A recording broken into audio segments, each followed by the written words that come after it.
Hello YouTube. Hello YouTube. So, for the past month I've been working at Carmike Cinemas, which is the movie theater in Great Falls, and it is fantastic. I've had a great time there.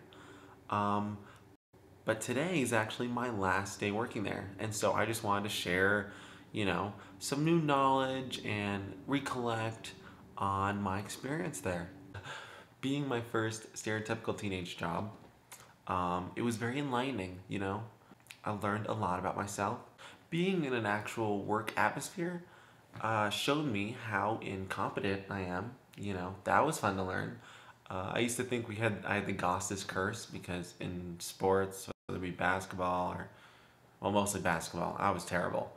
The weirdest things would happen. I'd be dribbling and I still remember in middle school, I was dribbling up the court and I caught the ball sort of to stop, but I just kneed it out of my hands and way out of bounds. Just hit the wall. So that I didn't think would translate across the workplace, but it did. I find out I am not an effective human being. The fact that I can't do anything well under pressure. I get nervous and then things just start messing up. For example, there's an ice machine that you have to refill the ice for filling up sodas and stuff.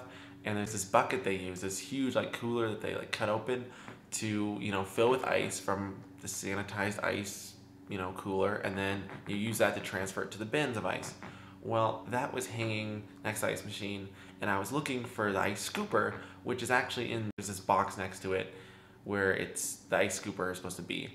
Anyway, I didn't know that because it's this blue box. It looks like it'd hold rusty nails or something. I don't know why it'd be there, but it's there. Everyone else knew it was ice scooper thing holder, but I didn't know that, so I was just looking everywhere for it, and I got a smaller spoon. I thought maybe it fell in the ice machine, so I was just digging through this ice, and my boss comes in and he's like, "What are you looking for?" I'm like, "The ice scooper. It's not in the ice bin like it's supposed to be." And he's like, "Oh, I don't know where else it would be, did you check the ice box?" I was like, "Well, that's what I'm looking at."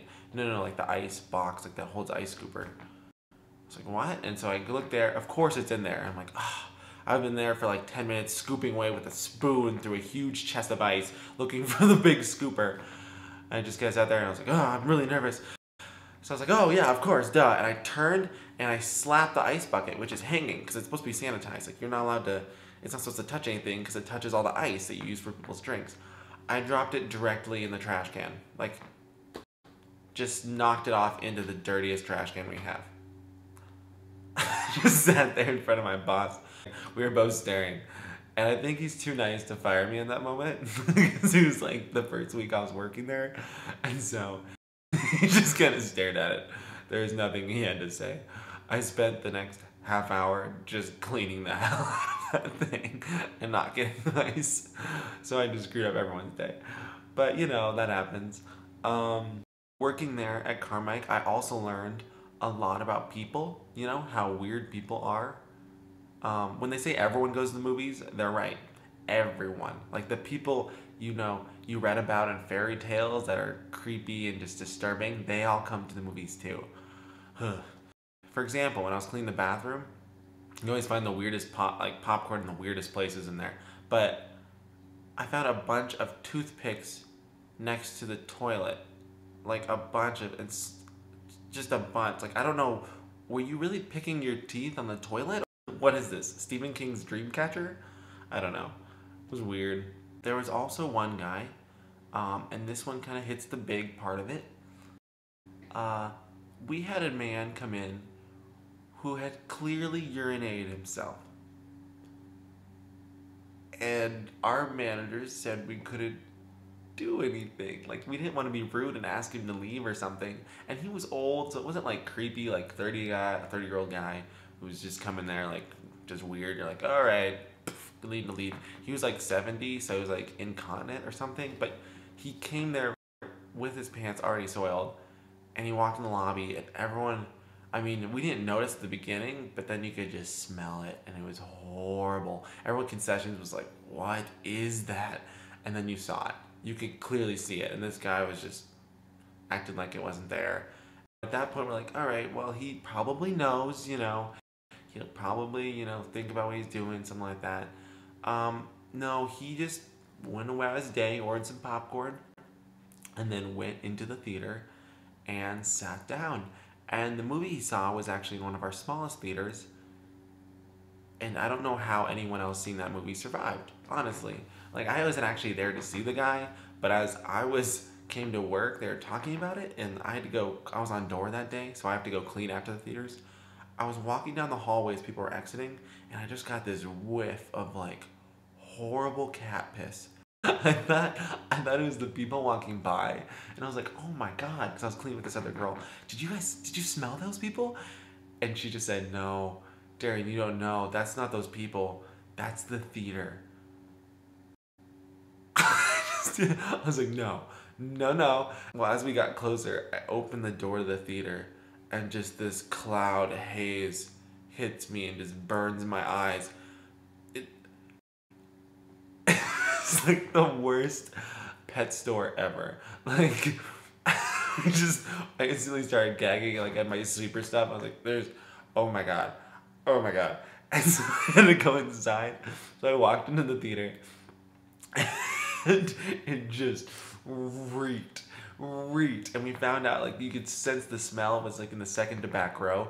That's definitely where he sat, because it was just all mostly concentrated there, but the whole room had just absorbed it, you know? Because inside the theater, you know, there's like soft curtains, soft seats, all to absorb sound. That would all absorb the smell too, so it was just rancid. So we cleaned that theater as quickly as possible. And I came out and I was like, I went and talked to my manager and I was like, hey, what are we gonna do at the theater, you know? Are we just gonna close that one off for today? And she said, no, it's fine, we'll just leave it. We'll just leave it? What? There's no way. There is no way. I mean, if I had to go to a movie and I walked in that theater, I would take no more than half a step in there and be like, nope, hell no, I don't care what movie. I'll go see any other movie. Doesn't matter. Anyone else. So I, you know, being the adult in this situation, apparently, because everyone else is like, oh, whatever, it's fine. I asked my manager if I had full permission to do whatever it took to get rid of everything and clean out the theater. And she said yes. So I went and grabbed a full can of Febreze and I went in there with a friend and I just opened all the exit doors and like the side doors and propped open the main doors of the theater too. And my friend was all concerned about what if, you know, we can't just leave the exit doors open, you know, people could sneak in the theater and watch a bunch of movies. Trust me.